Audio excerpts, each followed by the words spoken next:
Once there was a young and handsome prince who had everything his heart could desire. Once, while at a ball, the prince was approached by a beautiful young woman who asked him to marry her. He refused, for he did not wish to marry without love. Enraged by his refusal, the woman revealed herself to be a sorceress. Sending a curse at the prince, he cried out to the fairy, but when she had arrived, he had been turned by the curse into a beast. The fairy revealed that if the prince could find a young woman who would love him despite his looks, and he could love her in return, he would once more become human. His servants tried to comfort the prince, but the prince denied comfort, as he doubted anyone could look past his hideous appearance. A merchant heard that one of his ships had come in with merchandise. Delighted, the merchant asked his daughters for what they would like him to get for them. The younger of the two girls asked for a new dress of finery so she could impress her noble suitor, but his eldest, whom all called Beauty, asked only his safe return and a single rose. Their father agreed and went on his travels.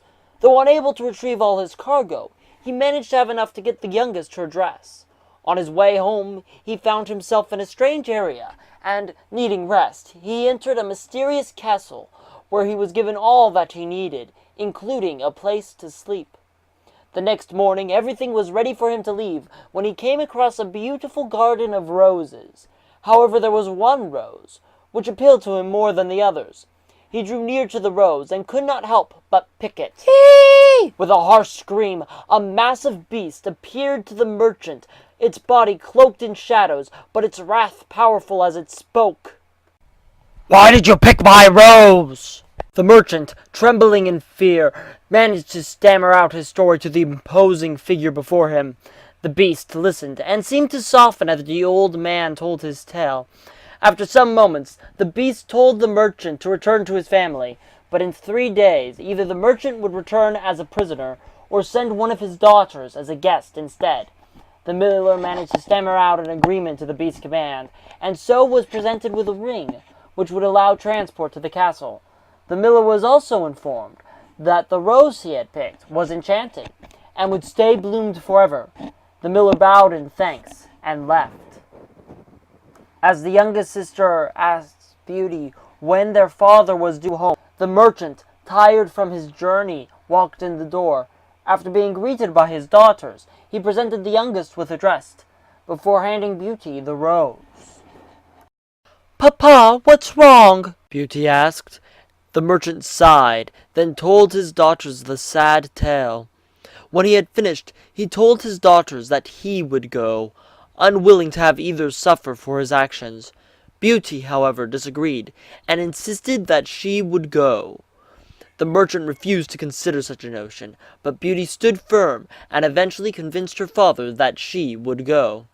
Her father gave her the ring, and after bidding her family farewell, turned the stone.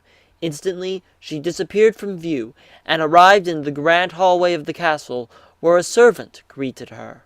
Beauty would find her room very comfortable, and the beast true to his word, even inviting the girl to share dinner with him that night.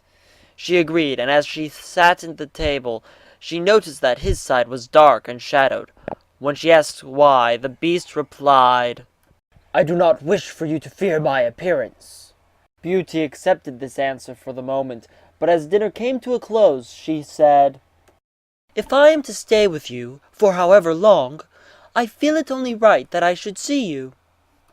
At this, the beast stepped into the light where she could see him. The girl managed to stifle her gasp, but all the same wished him a good night, and returned to her room for sleep. As the days passed, Beauty was surprised to realize that she had almost free range of the castle. Sure, the servants did direct her certain places, but that was generally to things the beast thought would please her, such as his library, the rose gardens, and a particular room where he was often found, staring out toward a distant castle. In this room she had many conversations with the beast over the coming weeks. 2 weeks after her arrival, at dinner, the Beast asked Beauty to marry him.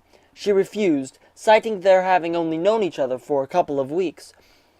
He accepted it, and their day-to-day life continued, and once a week he would ask her to marry him, and she would refuse him gently. As the month passed, Beauty grew very fond of the Beast, regretting that she had to refuse him more and more. One day, however, he gave her a magic mirror, as she had been missing her family more and more of late. He told her to say her father's name, and he would appear in the mirror.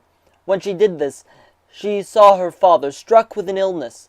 She turned to the Beast and begged him to allow her to go home.